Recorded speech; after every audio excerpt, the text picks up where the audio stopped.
जय श्रीमन्नारायण।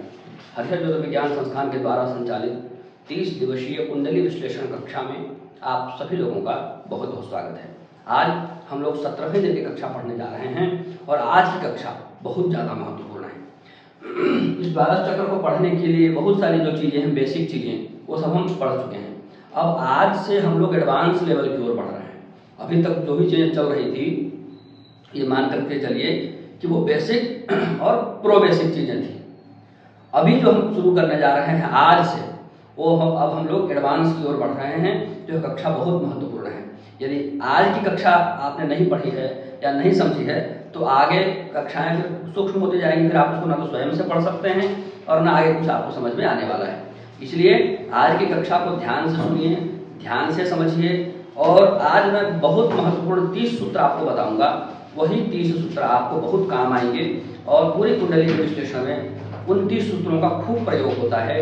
यदि वो आपको याद है, आपने उनको ठीक से समझा है, तो बहुत आराम से आप कुंडलियों का विश्लेषण करना सीख जाएंगे, जान जाएंगे। तो चलिए शुरू करते हैं।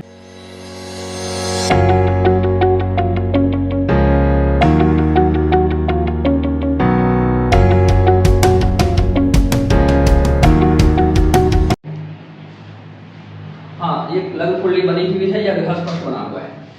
अब भावशील तो चल ही रहा है और भावशील की संभवतः एक या दो कक्षा और होगी। 2 कक्षाएं आज मिलाकर 2 कक्षा, एक कक्षा अब कल होगी। इसके बाद भावशील समाप्त हो जाएगा। फिर आगे योगशील है। तो आगे जो भी हम भावशील पढ़ें, चाहे योगशील पढ़ें, गोचरशील पढ़ें, उन सबका परीक्षण इसी कुंडली से आप करने वाले हैं, क्योंकि इस पुस्तक में इसी कुंडली का उदाहरण दिया हुआ है। अंतिम दिन वापस मैं इसी का अभ्यास कराऊंगा, इसलिए हम पहले से उसको लेकर चलते हैं ताकि अंतिम दिन जब आपको सब आदेश पढ़ें तो आपको घटाने में वो सब चीज़ें आपको सुविधा हो। इसलिए तो इसको आप लोग नोट डाउन कर लीजिए। इधर स्पष्ट लिखा है, इधर लग्न कुंडली लिखी है। वर्तमान में चंद्र की दशा चल रही है। वर्तमान दशा जो है वो चंद्रमा की चल रही है। इतनी जानकारी रखिए, फिर आगे जैसा होगा वैसा देखेंगे। अभी इसमें सबसे पहला नियम है, उसको देखते हैं। लग्न या चंद्र दोनों में से जो अधिक बलवान हो उससे कुंडली का विचार करना चाहिए। ये सबसे पहला नियम है। केवल लग्न कुंडली से ही बातें सही होती हैं ऐसा नहीं है। वो ज्योतिषी को निर्णय करना पड़ता है। जो जातक मेरे पास प्रश्न पूछने के लिए आया है, उसके संबंध में मैं जो फलादेश करने वाला हूँ वह लग्न कुंडली से सत्य होगा अथवा चंद्र कुंडली से सत्य होगा अथवा दोनों से सत्य होगा। सामान्यतया दोनों से ही सत्य होते हैं, पर विशेष रूप से हम लोग लग्न कुंडली को प्रधानता देते हैं। पर कभी कभी स्थिति कुछ इस प्रकार से हो जाती है कि हमको चंद्र कुंडली को प्रधानता देना पड़ता है। एक होती प्रधान कुंडली, एक होती गौण कुंडली। तो ये जो कुंडली है लग्न कुंडली, वो ज्यादातर केसों में हमेशा प्रधान कुंडली मेन कुंडली रखती है और साथ में हम लोग चंद्र कुंडली को गौण रूप में रखते हैं लग्न कुंडली के साथ ही, है ना। इसके बाद नवास कुंडली इत्यादि वर्ग कुंडलियां हैं, वो अलग है, उनकी इसमें गणना नहीं, वो तो रखना ही है नवास कुंडली। इसके साथ में जो चलता है, जैसे एक सिक्के के 2 पहलू हैं, उसी प्रकार से चंद्र कुंडली और लग्न कुंडली एक ही सिक्के के 2 पहलू हैं। ये समझ के चलिए।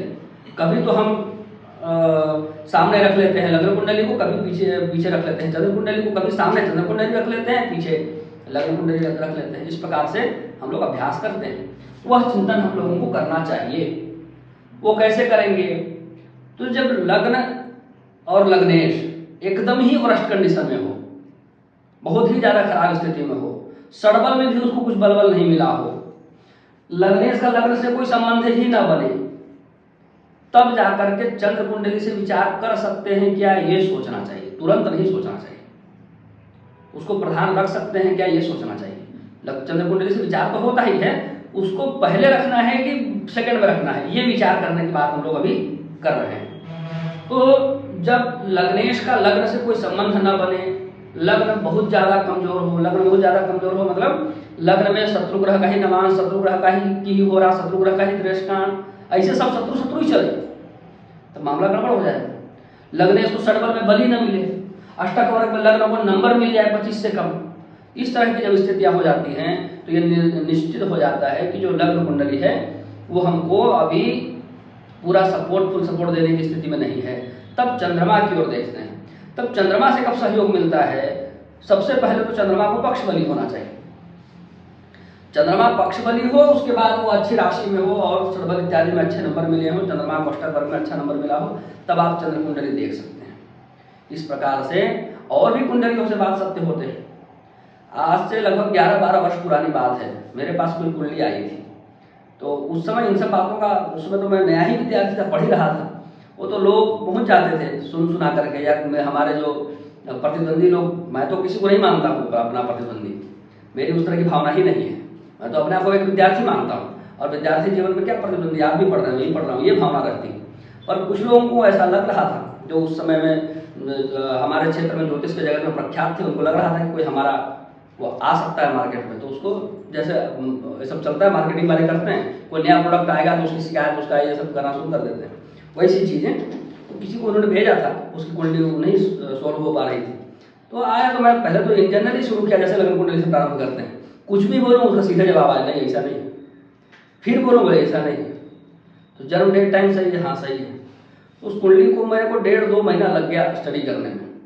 बाद में ये निष्कर्ष निकला कि कारकांश कुंडली से उस व्यक्ति की बातें सत्य हो रही है, उसके जीवन की घटनाएं, उसका व्यवहार, उसका सब कुछ मैच कर रहा है। तो ये सब तो अध्ययन करने की चीज़ है, मैं पहले ही बोला कि यह किसी पजल से कम नहीं है, किसी मिशन से कम नहीं है, बहुत बड़ा मिशन है जिसको आप अंजाम देने के लिए जा रहे हैं, किसी मिशन से कम नहीं है। तो इस प्रकार से आपकी चिंतन शैली होनी चाहिए, तो बात बनती है। अभी उतनी दूर तक तो नहीं जाना है, पहले इतने में सिमट जाए। कहने का तात्पर्य है कि लग्न कुंडली से न मिले तो चंद्र कुंडली का सहारा लेना चाहिए। 90% केसों में बात बन जाती है, 2-4-10% ही ऐसे केस होते हैं जब कारकांश कुंडली में जाना पड़ता है या नवांश कुंडली में जाना पड़ता है, ऐसे 2-4-10% ही केसेस होते हैं। और कभी कभी अन्य लग्नों कुंडलियों में भी जाना पड़ता है, सूक्ष्म लग्न जिसको बोलते हैं, सूक्ष्म लग्नों में भी जाना पड़ता है। ठीक है, तो अब हम लोग अपना अध्ययन प्रारंभ करते हैं। जो पहला नियम है वो नियम है कि हम लोग पहले डिसाइड करें, रखना तो हमको दोनों को है साथ में, लग्न कुंडली भी और चंद्र कुंडली भी, पहले किसको रखना है और दूसरे में किसको रखना है, ये पहले डिसाइड करें। लग्न शरीर है और चंद्रमा मन है, लग्न शरीर है और चंद्रमा मन है, तो लग्न कुंडली से जो भौतिक सारी चीजें वो डिसाइड करते हैं, और चंद्र कुंडली से मानसिक सारी चीजें वो डिसाइड करते हैं।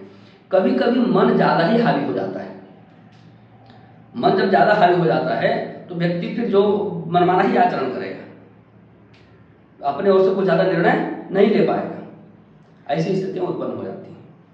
तो उन सब स्थितियों में फिर चंद्र कुंडली ही देखना पड़ता है, उसको आप कुछ भी बताएंगे वो सुनेगा ही नहीं, तब समस्या हो जाएगी।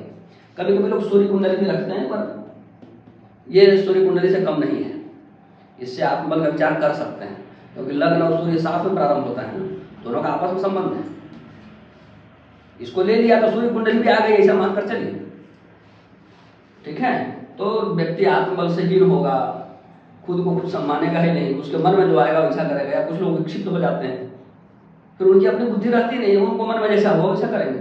मन होगा वो कीचड़ लगा देंगे अपने को, मन होगा किसी को पकड़ के पीट देंगे, मन होगा कुछ भी खाने लगेंगे। तो वो क्या है कि मन उनके ऊपर हावी है, उनका लग्न कुंडली काम नहीं आएगा, चंद्र कुंडली काम आएगा। तो जो मेंटल केसेस आते हैं उनमें भी चंद्र कुंडली से निर्णय लिया जाता है।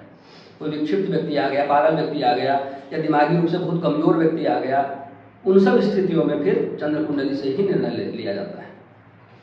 ठीक है, जैसे कल बता रहे थे कोई बच्ची है बहुत डरती है, तो उसका डर भगाना है या उस पर विचार करना है। भगाना हमारे सामर्थ्य में नहीं है, पर केस तो आया है भगाने के लिए, तो यही बोलेगा इसका डर दूर हो जाए।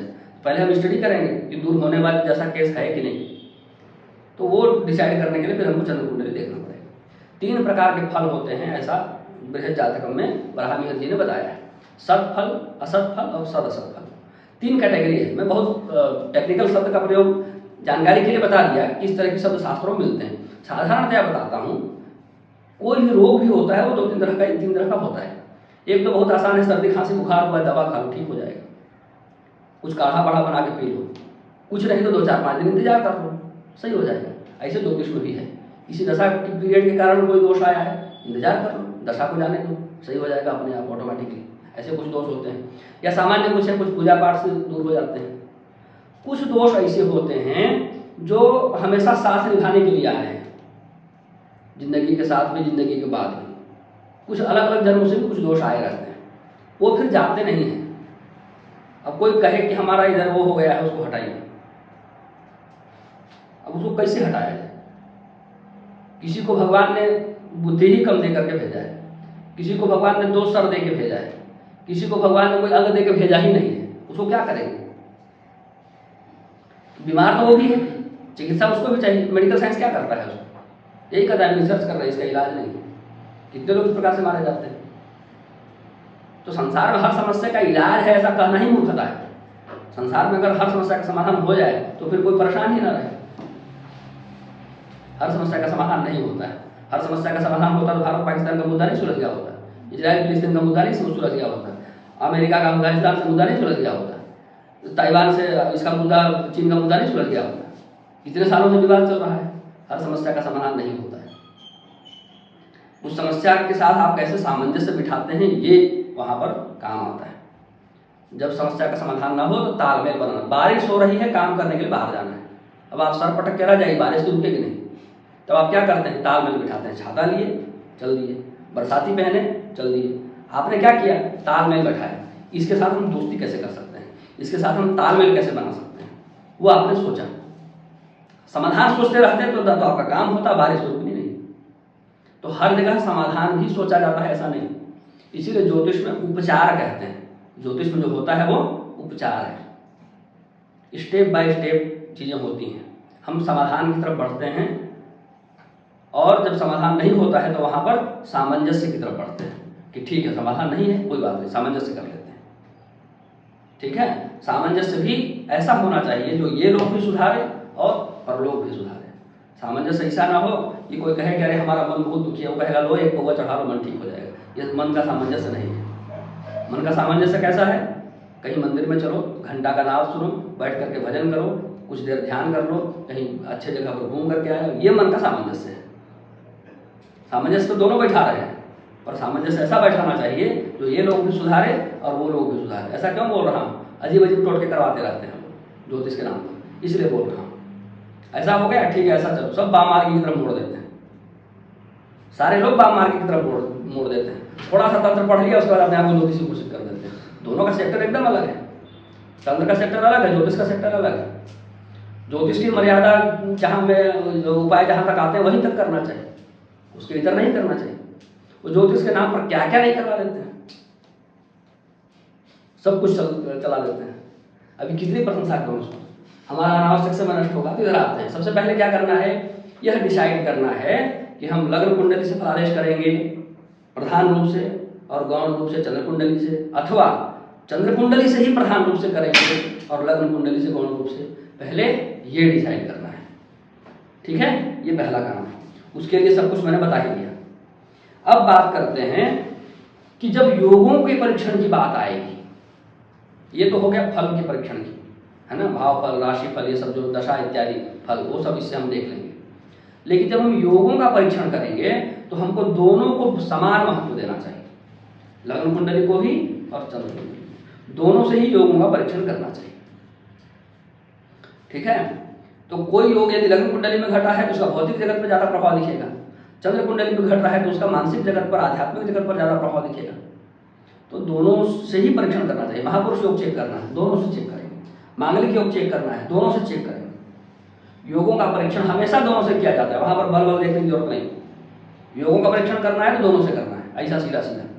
बाकी जो चीजें हो गई, राशि फल, भाव फल, दशा फल इत्यादि, सब डिसाइड करके करेंगे कि लग्न कुंडली से करूं या चंद्र कुंडली से करूं। ये 2 नियम हो गया। तीसरा नियम है, लग्न आदि द्वादश भावों में से जो जो भाव अपने पूर्ण बली स्वामी वाला हो, अथवा स्वामी से युक्त हो या देखा जाता हो, अथवा शुभ ग्रहों की दृष्टि से युक्त हो, क्रम से उस भाव की वृद्धि कहनी चाहिए। अब हमको फल कहना है तो सबसे पहले तो हम लोग लग्न से प्रारंभ करेंगे। उनकी स्टडी करनी है तो स्टडी करने के बाद ही बात की जा सकती है। अब जैसे उन लोगों के चक्कर मत पड़िए जो टीवी में आ रहे हैं, उधर पूछेंगे इधर भरेंगे उसके बाद बोलो, ऐसा नहीं होता है। कब देखा आपने उसको? ऐसे देखने को देखना बोलते हैं क्या? ऐसे देखने को देखना बोलते हैं तो ये देख लिया, मैं पढ़ लिया, 2 पेज में पढ़ लिया। और पढ़ना हो तो जैसे रोबोट पढ़ता है ना मूवी में, ऐसे पढ़ लिया मैं सारा। ऐसे देखना होता है क्या? हैं? ऐसे को देखना नहीं करते हैं। देखना मतलब पता होना चाहिए कि उसमें क्या है। जैसे युधिष्ठिर ने कहा कि सत्यम वद, मैं नहीं सीखा। पूछते रहे, सब सुना देते थे इनको, कहा कोई अभी सीखा नहीं। कब सीखोगे? जब हमेशा ये ध्यान रहे कि झूठ नहीं बोलना है, तब नहीं माना जाएगा कि सत्यम वदा सीख चुके हैं। अब सत्यम वदा पढ़ ले आजकल के नेताओं की तरह, तो सत्यम वदा सबको बताएंगे, सच बोलो सत्य में हो जाते, सब कहेंगे, न्यायालय में लिखा रहेगा सत्य में हो जाते। कब तुम्हारे यहाँ सत्य की जय होती? बाहर से दुनिया को बताने के लिए रहेगा सत्य में हो जाते, खुद का ही पता नहीं चलेगा। मंच से उतरे और वापस शुरू हो गया, वो तो मंच में ही शुरू हो जाता है। मंच में 50 छोटे छोटे वादे करके उनको पता होता है कि जनता हमारे झांसे में आएगी। ऐसा नहीं चलता है ज्योतिष में, ऐसा नहीं चलता है ज्योतिष में, किसी भी शास्त्र में। भारत की ऐसी परंपरा नहीं है, भारतवर्ष की ऐसी परंपरा नहीं है, ठीक है। तो हमको क्या देखना है इसके बाद, जो स्वामी जो भाव प्रारंभ करेंगे हम लग्न से, ठीक है। सबसे पहले हमने लग्नेश को लग्न को देखा, इसमें 8 लिखा है, वृश्चिक राशि, स्वामी मंगल है, यानी लग्नेश मंगल हुआ, यहाँ बैठा है, अपने भाव को देख रहा है। जो भी स्वामी हो, तीसरा नियम को ठीक से पढ़िए, जिस भाव का भी स्वामी हो, लग्न आदि द्वादश भाव में से जो भाव अपने पूर्ण बली स्वामी वाला, मतलब उस भाव का स्वामी बलवान होना चाहिए, ठीक है। जैसे इस भाव का स्वामी षडबल में तो थोड़ा सा बल है इसके पास, षडबल अभी यहाँ नहीं बना सकता हूँ मैं, और षडबल में इसको बल है थोड़ा सा, लेकिन ये शत्रु की राशि में है, शुक्र की राशि में, तो यहाँ पर थोड़े फल की कमी आ जाएगी। लेकिन अपने भाव को देख रहा है तो फिर एक बार फल बढ़ा रहा है। तो इस प्रकार से हम पॉइंट बनाएंगे, शुभ फल कितने, अशुभ फल कितने, उसके बाद उनके हिसाब से बोलेंगे कि शुभ फल ज्यादा मिलेगा कि अशुभ फल ज्यादा मिलेगा। जब शुभ फल ज्यादा मिलेगा तो क्या क्या चीजें होंगी, और अशुभ फल में क्या क्या चीजें होंगी, इन सब बातों को हम प्रॉपर डिसाइड करेंगे, बकायदा पहले सिस्टम से लिखेंगे, शुभ फल अशुभ फल, या तो दिमाग में लिख लीजिए या नोट्स बना लीजिए। मैं तो पहले नोट्स में लिखता था प्रारंभिक अभ्यास में, जब कुंडली आती है तो कुछ दिन अपने पास रखता हूँ स्टडी करने के लिए, उसके बाद बताना शुरू करता हूँ। तो इस प्रकार से बना लिए, उसके बाद चिंतन प्रारंभ किए। और नॉर्मल तौर पर जो बताते हैं वो बस ऐसे ही काम चलाओ है, जो काम चलाओ लोग आते हैं, जिनको चाहिए कि अब आ गए हम देखिए बाद में हमको टाइम नहीं, तब क्या किया जाए, तो उसमें हम जो अपना पुराना अभ्यास है, अनुभव है, उसके आधार पर फटाफट बोलते हैं। पर उनमें उस समय बोली गई बातों को हम 100% क्लेम नहीं कर सकते, मैं पहले ही बोल देता हूँ, बता दे रहा हूँ। आप जो पूछ रहे हैं इन जनरल, उसको इन जनरल मान के चलिए, उसमें 100% क्लेम करने जैसी कोई बात नहीं, हमको विचार करने का समय ही नहीं मिला है, ठीक है। तो हम यहाँ से प्रारंभ करेंगे कि हमने देख लिया कि भाई ये शत्रु राशि में है, ठीक है। इसके बाद हम आगे बढ़ गए, इसकी लग्न में दृष्टि है तो लग्न को बल मिल गया, दृष्टि के कारण लग्न के बल की हानि भी हो रही है, कैसे, शत्रु राशि के कारण। फिर हम द्वितीय को देखेंगे तो द्वितीय उच्च का है ना। अब यहाँ पर यह भी है कि वक्री है,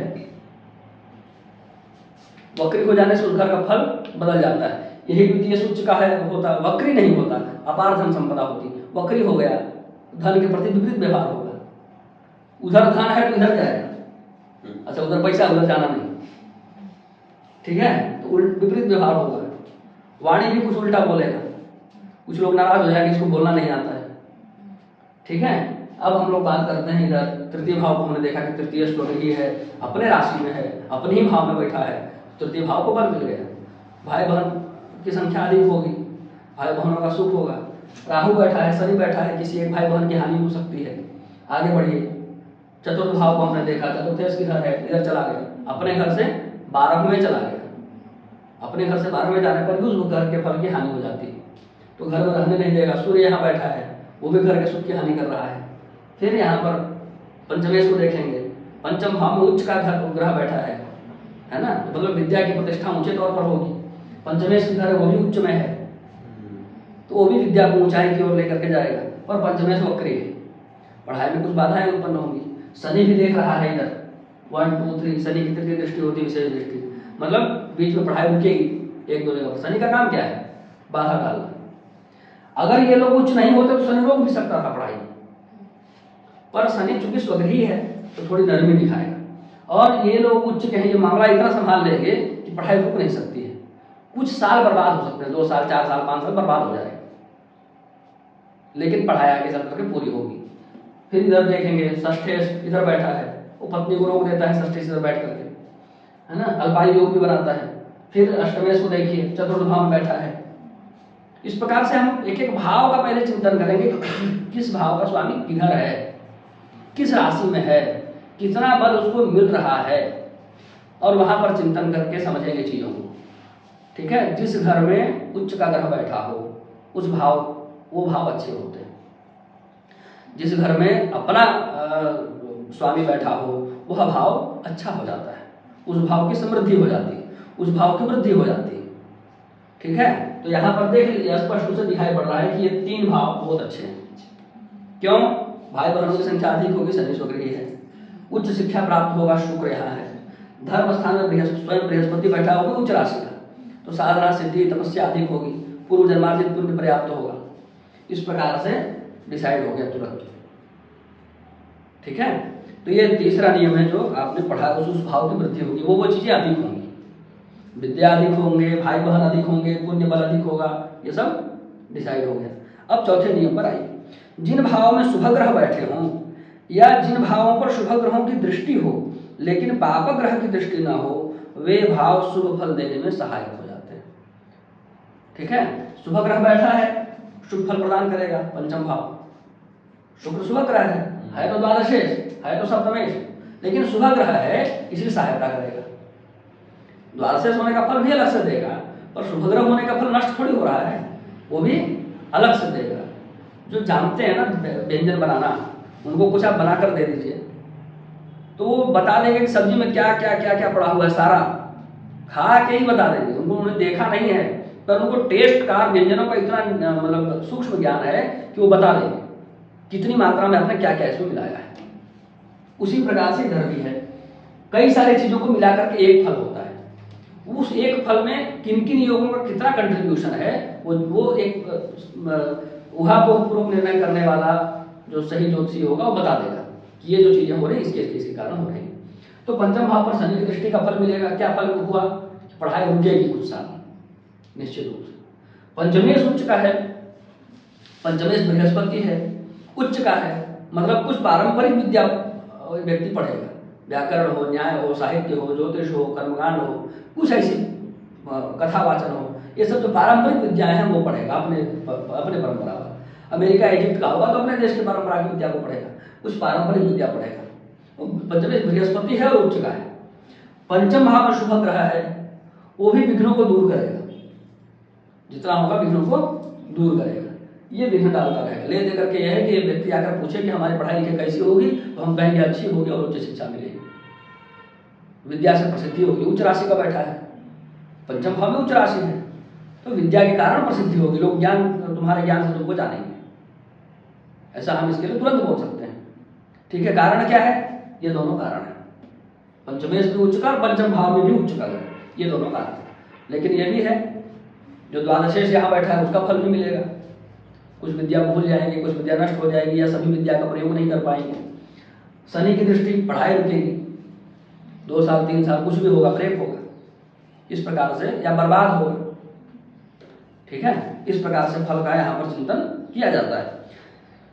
और जहां पर पाप कर्मों की दृष्टि होती है वहां मामला बिगड़ता है ना। तो गुरु की भी दृष्टि यहाँ पड़ रही है, देख लीजिए, गुरु की भी दृष्टि यहाँ पड़ रही है, शुक्र यहाँ बैठा ही है। शनि की दृष्टि नहीं हो रही होती तो और ही उत्तम फल मिलता, शनि की दृष्टि नहीं हो रही होती तो और ही उत्तम फल मिलता। एक पाप ग्रह देकर के 2-3 शुभ ग्रहों की दृष्टि को बेकार कर देता है। बहुत बढ़िया खीर बनाए, उसमें बादाम भी पड़ा है, उसमें ड्राई फ्रूट्स भी बहुत अच्छे अच्छे पड़े हुए हैं, महंगे महंगे, और दूध भी बहुत मतलब तस्मै बना है, वो 5 लीटर दूध में हमने थोड़ा सा खीर बनाया है, आधा किलो जैसा, वैसी खीर है। कोई छिपकली, एक छिपकली के छोटा सा आके पड़ जाए, हो गया कचरा। वैसे ही होता है इधर, 3-4 बढ़िया बढ़िया ग्रह देख रहे हो, एक पाप ग्रह की दृष्टि पड़ जाए, वो भयंकर विघ्न हो जाता है। तो पाप ग्रह की दृष्टि ना हो, इसको ध्यान में रखना है।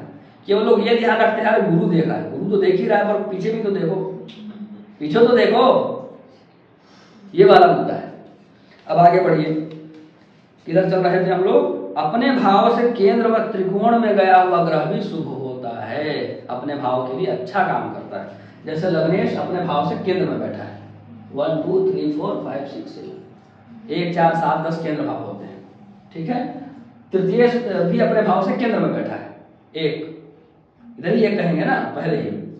इसके बाद चतुर्थेश तो अपने से बाहर में बैठ गया, वो है नहीं, ये भी अपने भाव से 7 8 अष्टम में बैठ गया, गड़बड़ हो गया। पंचमेश को देखिए, ये त्रिकोण में बैठा है अपने भाव से, 1 2 3 4 5, 5 और 9 त्रिकोण होता है। अपने भाव से त्रिकोण में बैठा है। नारायण भगवान की सदा है। तो पंचमेश अपने से त्रिकोण में बैठा, पंचम भाव का विशेष फल हो गया। कुछ विशेष साधना सिद्धि भी हो सकती है, पंचम भाव सिद्धि साधना का भी है, जब इतनी अच्छाइयां पंचम में हो रही है।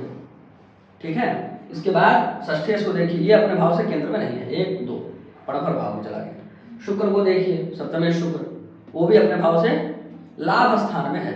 ये 1 होगा तो ये 12 होगा, ये 11 होगा, अपने भाव से लाभ स्थान में है। अष्टमेश को देखिए, वो 7 8 9 अपने से त्रिकोण में है, मतलब आयु को भी ये बढ़ा रहा है ना। केंद्र त्रिकोण में होगा तो वृद्धि करेगा, उसको दुर्घटनाओं को रोक रहा है, आयु को बढ़ा रहा है। इसके बाद चंद्रमा नवमेश अपने घर से द्वितीय में है, पणफर भाव में है। ठीक है। फिर एकादशेश को देखिए, वो अपने घर से छठे में है। फिर शुक्र को देखिए, वो अपने घर से छठे में है। ठीक है। इस प्रकार से पहले दिमाग में बैठाएंगे कि भाई इसका स्वामी केंद्र त्रिकोण में किधर है। उसमें भी यदि दशम भाव में होता है तो उस भाव को विशेष रूप से प्रभावित करता है। सप्तम में होता है तो विशेष रूप से प्रभावित करता है। जैसे यहाँ पर मंगल अपने से सप्तम में है, विशेष रूप से लग्न को प्रभावित कर रहा है। ठीक है। ऐसे किसी भी घर का स्वामी अपने से दशम में होता है या सप्तम में होता है तो उस भाव को थोड़ा ज्यादा ही प्रभावित करता है। अब हम लोग बात करेंगे आगे, कौन सा नियम पढ़ रहे हैं, छठा। केंद्र के स्वामी तथा त्रिकोण के स्वामी के संबंध हों तो वे एक दूसरे की दशा में शुभ फल देते हैं।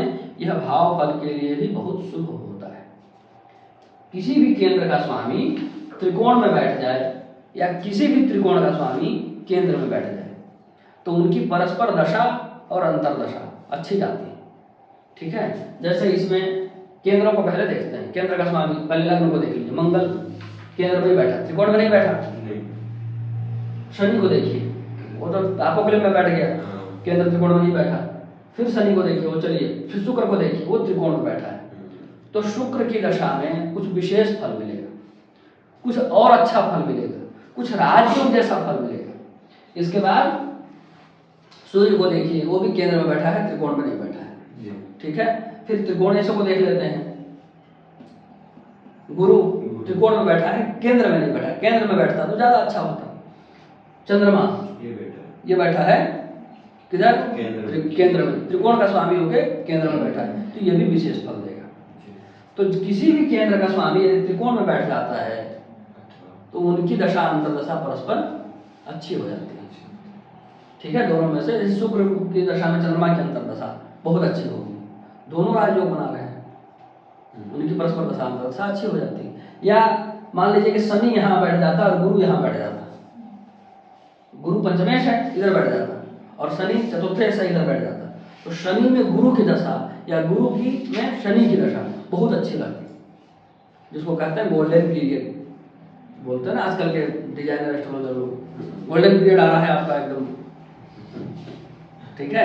उसको ढूंढा कैसे जाता है, इसी प्रकार ढूंढा जाता है। योग कारक ग्रह की दशा जो होती है वही गोल्डन पीरियड होता है। विशेष योग कारक को भी ढूंढना है और योग कारक को भी ढूंढना है। विशेष योग कारक कौन सा ग्रह होता है, एक ही ग्रह यदि केंद्र और त्रिकोण दोनों का स्वामी हो जाए, जैसे यहाँ 10 होता है, यहाँ 11 होता, तो शनि केंद्र त्रिकोण दोनों का स्वामी हो जाता है, तो विशेष योग कारक हो जाता है।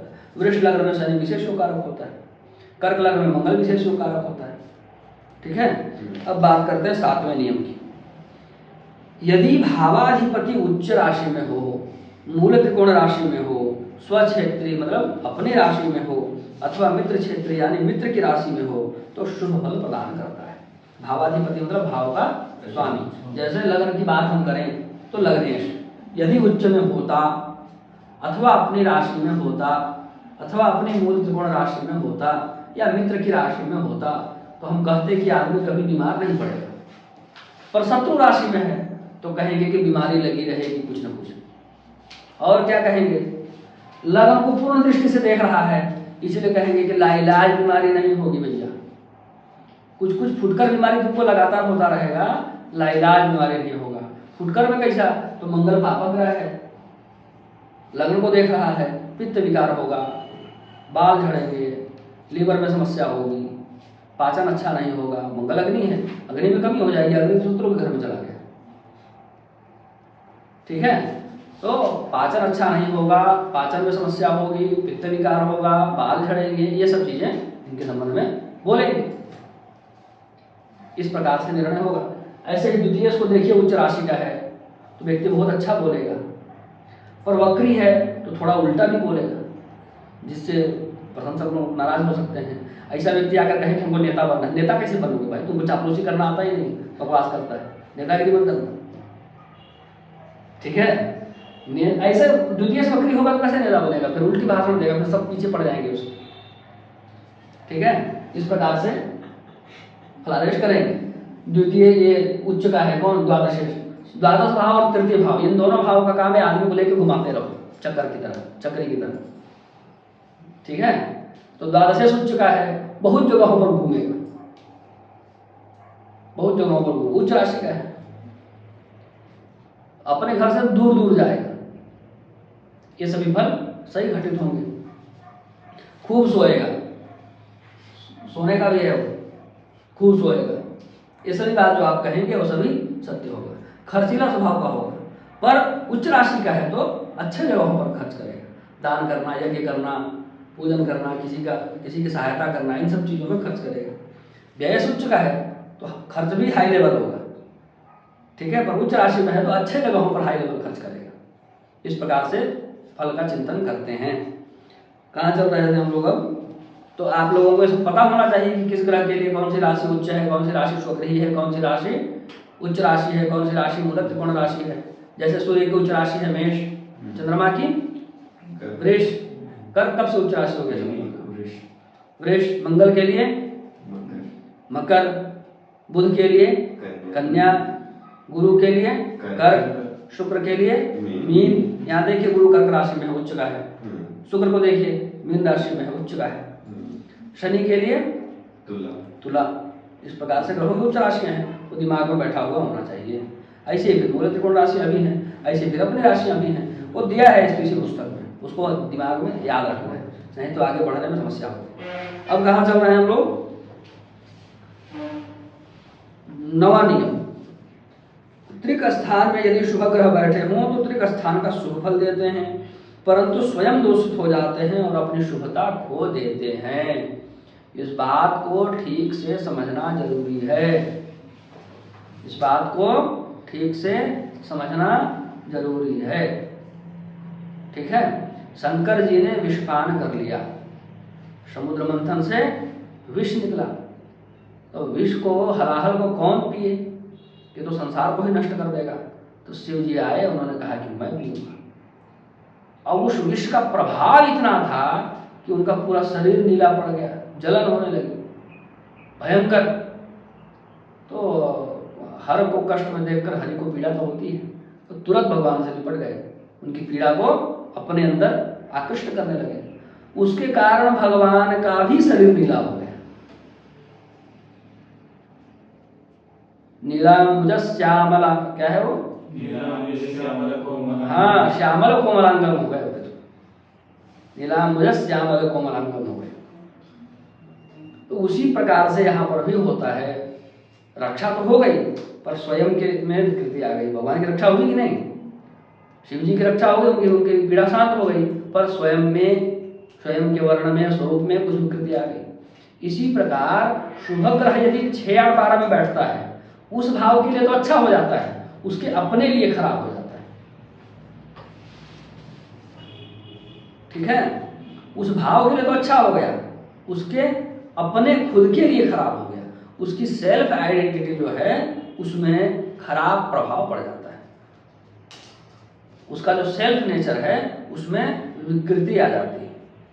ये त्रिक भाव के संबंध में जानना बहुत आवश्यक है। त्रिक भाव किसको कहते हैं, भाव समूह संज्ञाएं पढ़े हैं ना हम लोग, इसको कहते हैं त्रिक भाव।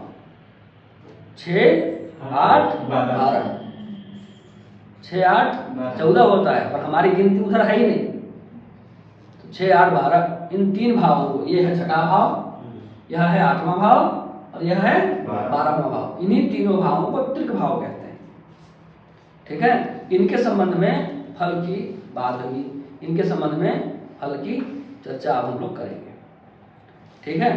तो यदि कोई शुभ ग्रह यहाँ बैठेगा तो रोग कम होंगे, शत्रु कम होंगे, ननिहाल पक्ष के लोग अच्छे होंगे, ननिहाल पक्ष के लोगों का सुख मिलेगा, मामा का सुख मिलेगा, ये सब तो अच्छी बात है। और जो शुभ ग्रह वहां बैठेगा उसकी खुद की शुभता खत्म हो जाएगी। ठीक है, ये बात समझना चाहिए। बृहस्पति बैठेगा तो बृहस्पति की खुद की शुभता खत्म हो जाएगी। तो जब बृहस्पति अपनी दशा में आएगा तो हम सोचेंगे अरे बृहस्पति तो अच्छा ग्रह है, अच्छा फल देगा, उसकी खुद की शुभता तो चली गई है, क्या अच्छा देगा। ये बात वहां पर हमको सोचना पड़ेगा। ठीक है, यही बात शुक्र के लिए भी लागू होगी, यही बात अन्य ग्रहों के लिए भी लागू होगी। ठीक है, तो ये तो त्रिक भाव के संबंध में बात है। शुक्र इधर बैठा हो, हाँ, अकेले बैठा हो या किसी के साथ में बैठा हो, कैसा भी हो, किसी के साथ भी बैठेगा तो भी उसकी शुभता तो गई, किसी के साथ भी बैठेगा तो भी उसकी सुविधा तो गई। और पापक ग्रह बैठेंगे तो पापक ग्रह का भी आया नहीं है, आएगा तो बताऊंगा। पापक ग्रह बैठेगा तो कोई फर्क नहीं पड़ेगा। दो मूर्ख व्यक्ति हैं, दोनों की आपस में शादी करा दीजिए, एक अंधा एक कोढ़ी, किसी को कोई फर्क नहीं पड़ेगा। एक व्यक्ति बहुत पढ़ा लिखा होशियार है, उसकी शादी किसी मूर्ख से करा दीजिए, जो मूर्ख है उसका जीवन तो बन गया, उसको तो इससे अच्छा क्या मिल सकता है। वो तो सपने में भी नहीं सोच सकता है भाई हमको इतनी अच्छी पत्नी मिलेगी अथवा इतना अच्छा पति मिलेगा, इतना अच्छा जीवन साथी मिलेगा। वो बेचारा जीवन भर रोता रहेगा। ठीक है, वही स्थिति इधर है। पापा अगर छठे घर में बैठा तो अच्छा ही हुआ उसका, उसको तो भले ही मिल गया। ठीक है, ट्रेन में चल रहे हैं अपने साथ में, अकेले सीट में आप बैठे हैं, सामने वाले सीट में कोई व्यक्ति पहुंच जाए, नशा करने वाला, सिगरेट पीने वाला, नशा करने वाला कोई भी। अब सामने वाला पीता ही नहीं, इसको धुआं से एलर्जी, परेशान होता रहेगा। और साथ में कोई दूसरा नशेड़ी मिल जाए, फिर वही जहाँ 4 यार मिल जाए वहाँ रात हो मिल जाए, दोनों शुरू कर देंगे बैठ कर, पूरा आनंद लेंगे, पूरे बोगी को वही जो उत्पाद मचाए रहेंगे अपनी मस्ती में। तो क्या ही फर्क पड़ा, वहाँ पाप ग्रह बैठ गया तो अच्छा ही हुआ, उसको तो बल मिल गया। शुभ ग्रह बैठेगा उसकी सुविधा जाएगी, उसको सुविधा ही नहीं है। पाप ग्रह को बोलेगा हमारा क्या जाएगा, सुविधा होती तो जाती, सुविधा है ही नहीं, क्या जाएगा हमारा। ठीक है, इस प्रकार से चिंतन करना चाहिए, इस प्रकार से सोचना चाहिए। ठीक है, अब आगे हम लोग पहुंच रहे हैं किधर, 10वें नियम में। चाहे अशुभ या पापक ग्रह ही हो, पर यदि वह त्रिकोण भाव में स्थित हो या त्रिकोण भाव का स्वामी हो तो उसमें शुभता आ जाती है। पूरी कुंडली में सबसे शुभ ग्रह होता है त्रिकोणेश, बशर्ते वो त्रिषडाएश ना हो, बस बशर्ते वो त्रिषडाएश ना हो, 3, 6, 11 का मालिक ना हो, तो उसमें शुभता आ जाती है। अष्टमेश होने पर भी कुछ शुभता घटती है, विशेष करके मिथुन लग्न में शनि की, और द्वादशेश होने पर भी शुभता घटती है, विशेष रूप से तुला लग्न में बुध की। अन्य लग्नों में तो काम चल जाता है। ठीक है, तो अब बात करते हैं, जैसे इसमें गुरु की शुभता बढ़ रही है, त्रिकोणीय से द्वितीय से गुरु की शुभता बढ़ रही है, वक्री नहीं होता तो ये बृहस्पति इतना सुख देता है कि व्यक्ति सोच भी नहीं सकता है, वक्री होकर सारा गुण गोबर हो गया। ठीक है, बृहस्पति की जितनी शुभता थी उसमें बहुत भारी मात्रा में कमी आ गई, वक्री हो गया, साथ में केतु भी बैठ गया उसको डिस्टर्ब करने के लिए। ठीक है, वैक्सीन का डबल डोज लग गया। अब आगे बढ़ते हैं, किधर चल रहे थे हम लोग, 11वां 10वां हो गया ना। राहु या केतु जिस भाव में बैठते हैं उस भाव के राशि के स्वामी बन जाते हैं तथा जिस ग्रह के साथ बैठते हैं उस ग्रह के गुण ग्रहण कर लेते हैं। यदि हमको राहु केतु का फल कहना, मैं पहले भी आप लोगों को बता चुका हूं कि राहु केतु राशि फल ज्यादा देते हैं, अन्य ग्रह भाव फल ज्यादा देते हैं। ये मैं आप लोगों को पहले भी बता चुका हूं, तुलनात्मक रूप से अपेक्षाकृत। ठीक है, दोनों की तुलना करेंगे तो तुलनात्मक रूप से बात कही जाती है। तो जब हमको राहु केतु का फल कहना होता है तो हम सबसे पहले देखते हैं किस भाव में बैठा है, किस राशि में बैठा है, किस ग्रह के साथ बैठा है। यद यद भावगतौ वापि यद यद भावेश संयुतौ तत् फलानि प्रबलौ प्रदिशेताम तमोग्रह। राहु और केतु इन दोनों को ही तमोग्रह कहा जाता है। जिस राशि में बैठते हैं वैसा फल देते हैं, जिस भाव में बैठते हैं वैसा फल देते हैं, जिस ग्रह के साथ बैठते हैं वैसा फल देते हैं। केतु गुरु के साथ बैठा, केतु में शुभता आ गई। केतु कर्क राशि में बैठा, केतु में शुभता आ गई। केतु नवम भाव में बैठा, केतु में शुभता आ गई। गुरु केतु के साथ बैठा, गुरु बिगड़ गया, गुरु का मामला खराब हो गया, गुरु की दशा अच्छी नहीं जाएगी। गुरु पित्त कारक हो गया, गुरु कुछ व्यवधान डालने वाला हो गया केतु के कारण। लोग गुरु चांडाल योग बोलते हैं, केतु चांडाल योग कोई बोलता है क्या? केतु केतु कोई चांडाल कहे, गुरु के साथ चांडाल प्रसिद्ध हो गया। ठीक है, केतु का ही चांडाल नाम है। ठीक है, तो केतु चांडाल को कोई बोल नहीं सकता, केतु खुद ही चांडाल है, गुरु को क्या कहेंगे। पर दोनों में ही उपद्रवी कौन है? दुर्जनम प्रथमम बंदे। इस नियम से गुरु और केतु इन दोनों का योग प्रसिद्ध हो गया। किस नाम से? गुरु चांडाल योग के नाम से। ठीक है, केतु गुरु का योग केतु के दृष्टिकोण से तो अच्छा होता है। ठीक है, पर केतु गुरु योग उतना ज्यादा प्रसिद्ध नहीं हुआ केतु के पक्ष से, क्योंकि गुरु का बिगड़ना ज्यादा नुकसानदेह है, केतु का बिगड़ना कम नुकसानदेह है। गुरु जो देगा जीवन भर के लिए देगा। राहु केतु का क्या है? टेम्पोररी, ऊपर ऊपर से देते हैं, उनका अंदर ज्यादा कुछ वैसा नहीं, जो देंगे वापस ले लें, तो जुर्माना ले लेते हैं। ये लोग भ्रम उत्पन्न करने वाले हैं, मायावी ग्रह हैं दोनों, राहु और केतु माया फैलाते हैं। आपको लगेगा मेरे पास ये भी है, वो भी है, वो भी है। जब तक शो चल रहा है तब तक लगेगा सब है, जब शो खत्म हो गया तो खत्म। 3D फिल्म देखने गए हैं कभी? गए हैं कभी? कभी जाइएगा जीवन में तो देखिएगा, वो चश्मा देंगे पहनने के लिए, वही चश्मा है केतु, पहन के बैठ जाइए। इधर पानी का छींटा भी पड़ेगा, आपको लगेगा वाह मैं तो तैर रहा हूँ पानी में। वो हवा में उड़ेगा तो आपको लगेगा मैं तो अंतरिक्ष में पहुंच गया, हवा में उड़ रहा हूँ। और जैसे चश्मा उतारे शो खत्म, वैसा आ जाओ, बात खत्म, आसपास कुर्सी दिखाई पड़ेगी। वही हाल ही राहु केतु का है। गुरु कुछ देगा तो ठोस देगा, ऐसी संपत्ति देगा कि आप पीढ़ी दर पीढ़ी उसको दे सकते हैं। ये लोग देंगे तो इनकी माया रहेगी, जब तक ये रहेंगे तब तक खूब माया भौकाल दिखाएंगे। ये गैर सब लेके जाएंगे, सो खत्म पैसा हजम, ये इनकी दशा का फल होता है। ठीक है, तो गुरु का बिगड़ना ज्यादा खराब है केतु के बनने से की अपेक्षा। कोई कहे क्या वाह गुरु बिगड़ गया तो क्या हुआ? केतु तो बन गया है, गुरु कह गया केतु बन गया है। केतु को बनने को मैं क्या करूं? बृहस्पति बिगड़ गया है, गुरु बिगड़ गया है, अब मार्गदर्शन कौन करेगा जीवन में? गुरु की कभी उससे पूछो जो गुरु के लिए भटक रहा हो पूरे जीवन भर, गुरु की तलाश, उसको पूछो कि गुरु नहीं मिलता है तो क्या होता है, गुरु के बिगड़ने से क्या होता है। ठीक है, तो बृहस्पति का बिगड़ना ज्यादा नुकसानदेह है केतु के बनने की अपेक्षा। अब हम लोग बात करते हैं किधर? 12वां सूत्र है, 12वां है। लग्न का स्वामी जिस भी भाव में बैठा हो उस भाव का वह विशेष फल देता है तथा उस भाव की वृद्धि करता है। लग्न सप्तम भाव में बैठा है तो स्त्रियों का सहयोग मिलेगा, स्त्रियों से समर्थन मिलेगा, इस भाव की वृद्धि हो गई, सप्तम भाव। ठीक है, इसके बाद कल या परसों कक्षा में बताया था, जिस भाव में होता है उससे विशेष लगाव होता है। लग्न तृतीय में बैठेगा तो भाई बहनों से विशेष लगाव होगा, लग्न द्वितीय में बैठ गया तो अपने कुटुंब वालों से विशेष लगाव होगा। झगड़ा भी चल रहा होगा तो उधर एक किसका गुप्तचर होगा, उधर अपना एक मित्र बना करके रखेगा, उधर पूछेगा चाचा बन क्या कह रहे हैं, चाचा लोग हमारे ताऊ जी क्या कह रहे हैं, उधर से जायजा लेता रहेगा, उधर अंदर अंदर मित्रता चलेगी, बाहर से भले कितने भी शत्रुता चले।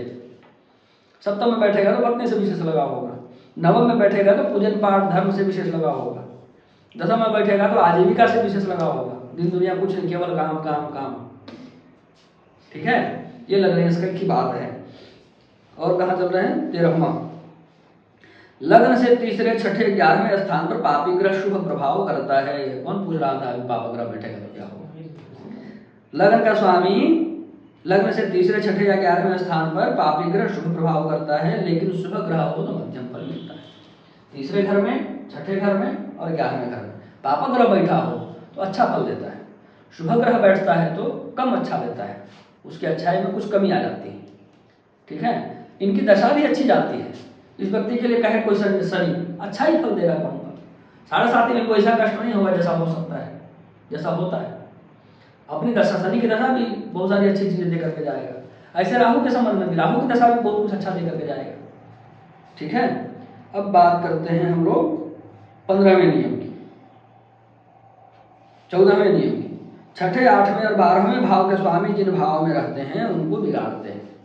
ये त्रिक भाव है, छठा, 8वां और 12वां। छठा रोग है, 8वां मृत्यु है, 12वां खर्च है।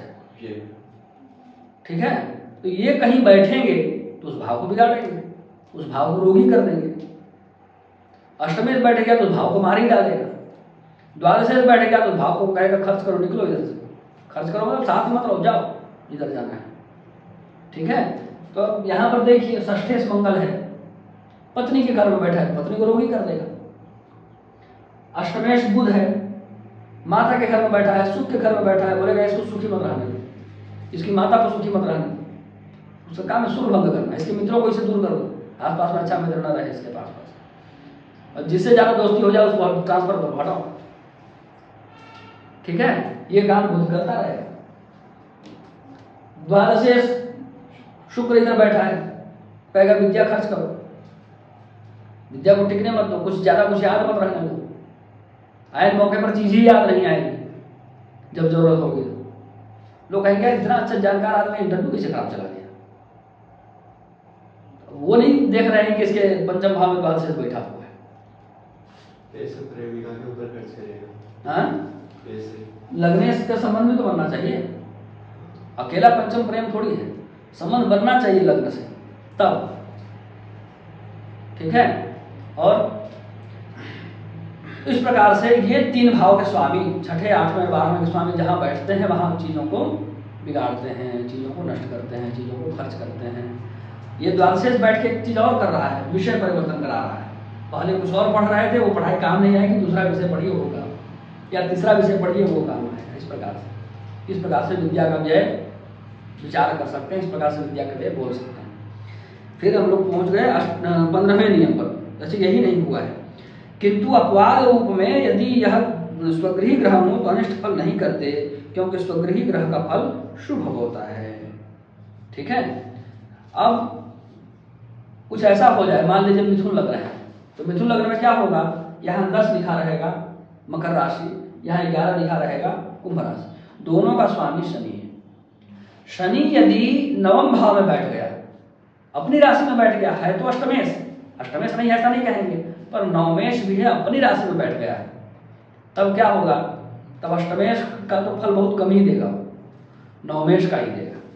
छठे, 8वें और 12वें भाव के स्वामी फल को बिगाड़ते हैं, लेकिन स्वगृही हो जाते हैं तब नहीं बिगाड़ते हैं, तब अच्छा ही फल देते हैं। अब नवम भाव में होकर के बैठ गया तो नवम भाव का ज्यादा फल देना पड़ेगा ना उसको, नवम भाव में तो उसी का भाव है, आ रही बात समझ में। ऐसे कोई दो राशि, एक खराब घर में पड़ जाए, एक अच्छे घर में पड़ जाए, और अच्छे घर में वो बैठ जाए तो खराब घर का फल कम मिलेगा उसको। ठीक है, अब आगे चलिए। शनि यदि अष्टम भाव में हो तो उस व्यक्ति की आयु लंबी होती है, इसके बारे में कल भी बता चुका हूं कि बालारिष्ट तो बनाता है, प्रबल बालारिष्ट बनाता है, लेकिन 20 वर्ष अगर निकल गया तो फिर वो दीर्घायु देगा, निश्चित रूप से वो लंबा चलेगा। ये रेडी वाले प्रचार करते हैं ना अपना, लंबा चलेगा वही। ठीक है, फिर किधर चल रहे थे हम लोग, 16वें नंबर पर। बृहस्पति यदि लग्न को देखे तो जातक दीर्घायु होता है, लग्न पर बृहस्पति की पूर्ण दृष्टि है। विशेष रूप से दीर्घायु मतलब ये नियम काम आएगा आपको बालारिष्ट के समय 20 वर्ष के अंदर, ये नियम आपको ज्यादा काम आएगा 20 वर्ष के। उसके बाद भी होता है, तो उसके बाद यही है कि जीवनी शक्ति ज्यादा होती है, वो ज्यादा देर तक मृत्यु से फाइट कर सकता है, इतना ही बोल सकते हैं। दीर्घायु होगा कि नहीं हो तो योगों से देख करके बोलना पड़ेगा। अभी मान लीजिए इसी जातक के लिए प्रश्न पूछा जाता 20 वर्ष के पहले कि बहुत बीमार है, हॉस्पिटल में है, डॉक्टर कोई जवाब नहीं दे रहे हैं, डॉक्टर कह रहे कुछ भी हो सकता है, तो हम यही कहते कि बृहस्पति लग्न को देख रहा है, कुछ नहीं होगा, डॉक्टर चाहे कुछ भी बोले, हम कह रहे हैं कुछ नहीं होगा, यही हम बोल सकते हैं। ठीक है, और ऐसा ही हम बोलते हैं। हमारे एक बहुत करीबी परिचित है छत्तीसगढ़ के, उनका पुत्र बीमार पड़ा तो लगभग वो खुद भी ज्योतिषी हैं, कई लोगों को उन्होंने दिखाया, सभी लोगों का नकारात्मक ही फलादेश था, कोई कुछ ठोस रूप से बोलने, सकारात्मक बात बोलने के पक्ष में नहीं था। तो किसी सज्जन ने हमारा नाम बताया, वो मेरे को दिखाया, मैं उस समय पढ़ता था PHU में, आचार्य कक्षा में था, तो मैं कहा कि मैं कह रहा हूँ कुछ नहीं होगा, आप विश्वास मानिए। उसके बाद कुछ नहीं हुआ तो वेबसाइट बनाते थे, बाद में मुझे निःशुल्क वेबसाइट बना करके दी कि इसकी क्या दक्षिणा दें, हमारा पुत्र बच गया आपकी भविष्यवाणी। मेरी भविष्यवाणी से क्या बचेगा, उसका ग्रह अच्छा था, बच गए। मैं तो ये सब जो कुछ है सब गुरु प्रसाद है, शास्त्र प्रसाद है, मेरा मुझ में कुछ नहीं, जो ला गया सो तो शास्त्र का प्रसाद है, उसमें मेरी क्या है। तो उनकी भावना थी, उन्होंने ज्ञान का सम्मान किया। तो जो वेबसाइट अभी चल रही है संस्थान का, वो उनका ही बनाया हुआ है, उन्होंने ही बना करके दिया है, उन्होंने उसको डेवलप करके दिया है।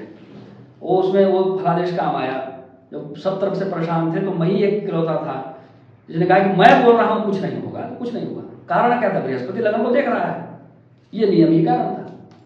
बृहस्पति देख रहा है तो कुछ नहीं होने देगा, बचाएगा चाहे जैसे भी हो। किम कुर्वन्ति ग्रहाः सर्वे यस्य केंद्रे बृहस्पति, ऐसा बालारिष्ट के योगों में नियम है। इसका प्रयोग बालारिष्ट में ही करना है। बालारिष्ट मतलब 20 वर्ष से पहले, 12 वर्ष के पहले। बालारिष्ट में भी उम्र का कुछ कुछ भेद है, कुछ 12 वर्ष मानते हैं, कुछ 20 मानते हैं, इस प्रकार से भेद है, लेकिन मैक्सिमम 20 है ये मान के चलिए।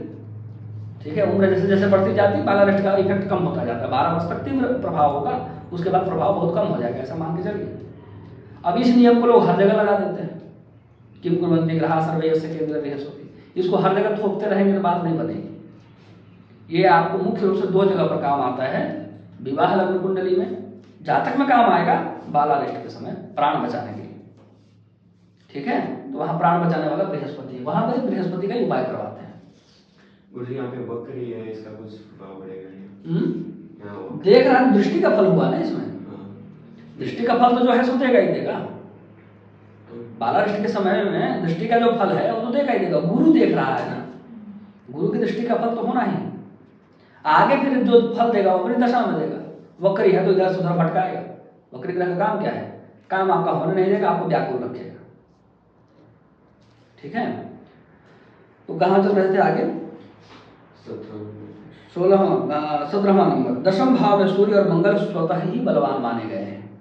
इसी प्रकार 4th भाव में चंद्रमा और शुक्र, लग्न में बुध तथा गुरु और 7वें भाव में शनि स्वतः ही बलवान हो जाते हैं तथा विशेष फल देने में सहायक हो जाते हैं, विशेष फल प्रदान करते हैं। हाँ, जो भी बल हो इनको मिलता है। पकड़ा बालक सही है, दिग्बल ही है, पर पीछे दिग्बल पढ़ा भी चुका, वो याद न रहे तो इसको याद रखिए, इसको याद न रखिए। हमारे क्लाइंट जो है किसी ज्योतिषी को दिखाया, उनके 7वें भाव में शनि था। उसने जो भी अशुभ अशुभ फल थे शनि के 7वें भाव में बाबा करके उसने बता दिए थे। बाद में मुझे दिखाया, मुझे उनसे बात करा दी, भिड़ गए हम दोनों। मैंने कहा कि फैसला ऐसे तो होगा नहीं। समस्या क्या है कि कोई व्यक्ति शास्त्र को मानेगा ही नहीं, बोलेगा कि हाँ हम ज्योतिष में काम करते हैं, हम जातक पारिजात को नहीं मानते हैं, हम बृहद पारस को नहीं मान सकते हैं। उस आदमी से आप क्या बात करिएगा? वो तो मैं प्रशासन में नहीं हूँ, चुप बैठा हूँ। नहीं तो ऐसे लोगों को मैं बढ़िया से बता देता, जब तुम शास्त्र को मानते नहीं तो शास्त्र में काम क्यों करते हो? इसका मतलब सीधे फर्जीवाड़ा कर रहे हो। अब ऐसी परंपरा में फर्जीवाड़ा का सिस्टम ही खत्म हो गया। पहले सब नहीं चलता था, पहले तो शास्त्रार्थ में सिद्ध करना पड़ता था कि शास्त्र के, तब कोई उसकी सेवा लेता था, तभी उसको कहीं जाने का अधिकार था, नहीं तो पूरी टीम पहुंच जाती उसकी खटिया खड़ी करने के लिए। अब इस तरह का सिस्टम नहीं है।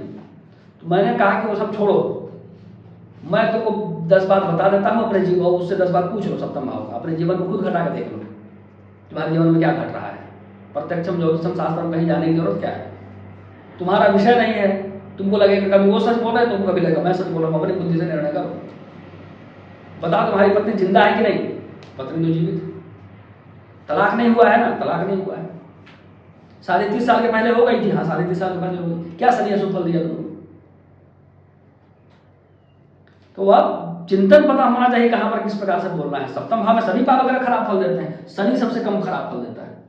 शनि 7वें भाव को कुछ अच्छा फल भी देता है, ये शनि की विशेषता है। मंगल ज्यादा खराब देगा, सूर्य ज्यादा खराब देगा, इवन शुक्र 7वें में बैठ करके मामला बिगाड़ देता है। अब ऐसी बुद्धि वाले तो कहेंगे शुक्र बैठा है अच्छा फल, ठीक है, तो ऐसी बुद्धि को छोड़िए। कहा ना कि फल चिंतन का एक क्रम है, एक सिस्टम है। उस सिस्टम में आएंगे तो सभी बातें एकदम अक्षर से सटीक घटेगी। उस सिस्टम से इधर उधर जाएंगे, अपनी कल्पनाओं में बहेंगे, तो अपनी कल्पनाओं का कोई सिस्टम नहीं है, मन तो किधर भी जा सकता है।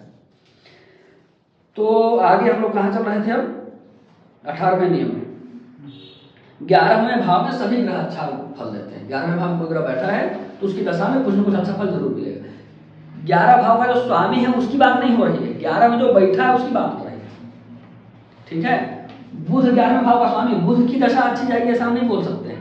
पर यहाँ पर मान लीजिए कि शुक्र बैठा हो तो क्या नीच राशि में, लेकिन भी शुक्र की दशा अच्छी जाएगी, बहुत सारे फल अच्छा भी देगा ऐसा बोल सकते हैं।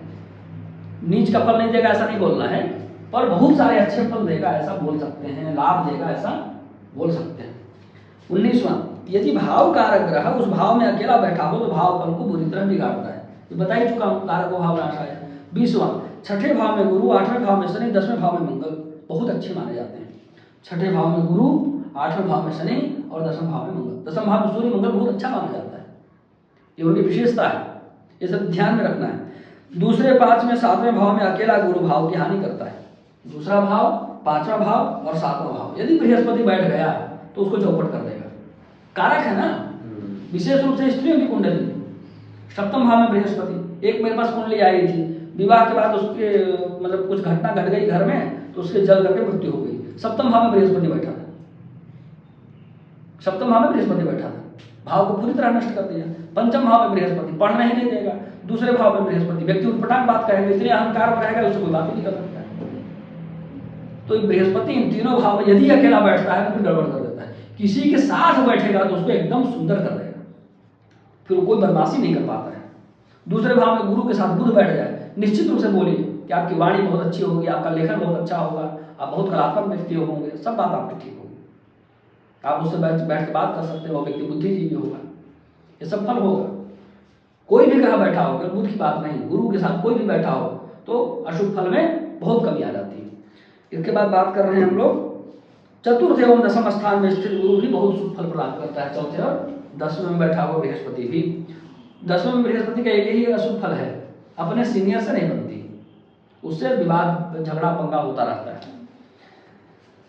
इसके बाद किधर चल रहे थे हम लोग, 23वां नंबर, केंद्र स्थानों में शनि प्रायः अशुभ फल करता है जबकि अन्य स्थानों में प्रायः शुभ फल करता है। शनि की बात है, केंद्र स्थान में बैठेगा तो प्रायः अशुभ करेगा, सप्तम को छोड़ करके, सप्तम की बात हो चुकी है, और अन्य स्थानों में बैठेगा तो प्रायः अच्छा ही करता है। इसके बाद पंचम भाव का सूर्य प्रथम पुत्र की हानि अवश्य करता है, ये सब याद रखना है, याद रखे बिना बात नहीं बनेगी। 25वां, द्वादश भाव का शनि हो तो बार बार पैर में चोट लगती रहती है। इस नियम का तो मेरे जीवन में इतिहास है, इसी नियम के कारण मैं ज्योतिष पढ़ने के लिए आया, इसी नियम के सत्य होने के कारण, नहीं तो मैं इतना बढ़िया जैसा पढ़ा हूँ वैसा नहीं पढ़ा होगा, ऐसे सामान्य टपोरियों जैसा ज्योतिष पढ़ा होता है, जैसे पढ़े ना आजकल वैसा ही। तो ये बहुत काम का नहीं है, हमारे घर में शनि हो। अब ये कहानी सुनाने का तो नहीं है, कभी अपना अनुभव अलग से शेयर करेंगे। फिर बुध के साथ 2 या अधिक ग्रह जहां स्थित हो उस राशि या भाव में तिल का निशान या चोट का निशान अवश्य होता है। जैसे इधर बुध के साथ सूर्य है, चौथा भाव हृदय है, बोलेंगे हृदय में तिल है, सूर्य का रंग लाल, तिल का रंग लाल है, जाइए चेक करिए, ठीक है, इस प्रकार से बोल सकते हैं। इसके बाद 27वां, लग्नेश द्वादश भाव में गया हो तो कोई गंभीर मस्तिष्क रोग देता है। लग्नेश 12वें घर में चला जाए तो कोई गंभीर मस्तिष्क रोग देता है। अगर मकर या कुंभ लग्न हो तो मिर्गी या माइग्रेन रोग बताना चाहिए। मकर लग्न या कुंभ लग्न हो और शनि 12वें घर में बैठा हो तो मिर्गी या माइग्रेन हो सकता है, ठीक है। लग्नेश द्वितीय भाव में गया हो तो मस्तिष्क से लेकर गले के अंगों में कहीं न कहीं कोई रोग जरूर देता है। सूर्य चंद्रमा 12वें घर में हो तो नेत्र विकार देते हैं। शुक्र या बुध 12वें घर में हो तो कान का रोग देते हैं, कर्ण रोग। ज्योतिर्विद्याभरण में ये कहा है, जो बताया अभी, ठीक है। बुध वाला जो नियम है वो बृहत जातक में ही दिया है। सभी नियम जो शनि वाला नियम बताया वो जातक वाले जातक दिया, सभी नियम कहीं न कहीं शास्त्रों से ही उठा करके यहाँ पर दिए गए हैं, शास्त्रीय ग्रंथों से ही उठा करके दिए गए हैं। तो मैं आप लोगों से, सभी दर्शकों से, अपने सभी विद्यार्थियों से यही हमेशा कहता हूँ और मार्गदर्शन करता हूँ कि शास्त्र का जो पगडंडी है उसको मत छोड़िए। शास्त्र की पगडंडी में खेत है, खुला रास्ता है, चलना है तो वहाँ पर पगडंडियाँ बनी होती हैं, उसमें चलेंगे तो आप सुविधापूर्वक सुखपूर्वक चल सकते हैं। इधर उधर भटकेंगे, आपके पैर में कुछ चप्पल भी नहीं है, उधर भटक रहे हैं तो आपको चोट लग सकती है, अपना नुकसान हो सकता है, वहाँ कोई फसल लगा हो वो खराब हो सकता है, मतलब शास्त्र की हानि होती है। बिल्कुल पगडंडियों में चलिए, सही रास्तों में चलिए, शास्त्र की ऊपर अपनी पकड़ कमजोर मत होने दीजिए उसके बाद शास्त्र के आलोक में ही कोई बात कहिए। ज्योतिष में थोड़ा सा घुसे नहीं कि अपनी कल्पनाओं के समुद्र में तैरने लग जाते हैं। यह सब गलत प्रैक्टिस है, सब माल प्रैक्टिस बोलते हैं इसको अंग्रेजी में। मुझे ज़्यादा अंग्रेजी नहीं आती है, पर थोड़ा थोड़ा आप लोगों के हास्य विनोद के लिए बोल देता हूँ। तो आज की कक्षा बहुत महत्वपूर्ण थी। मुझे इस बात का जरूर विश्वास है कि आप लोगों को भी इसकी महत्ता समझ में आई होगी और बहुत कुछ चिंतन करने की शैली, चिंतन करने का सिस्टम, द्वादश भावों को अध्ययन करने का सिस्टम आज आपने जरूर सीखा होगा। जो भी व्यक्ति इस द्वादश चक्र को पढ़ना सीखना चाहते हैं उनके साथ आप इस वीडियो को जरूर पहुंचाइए। मिलते हैं अगले वीडियो में। जय श्री नारायण।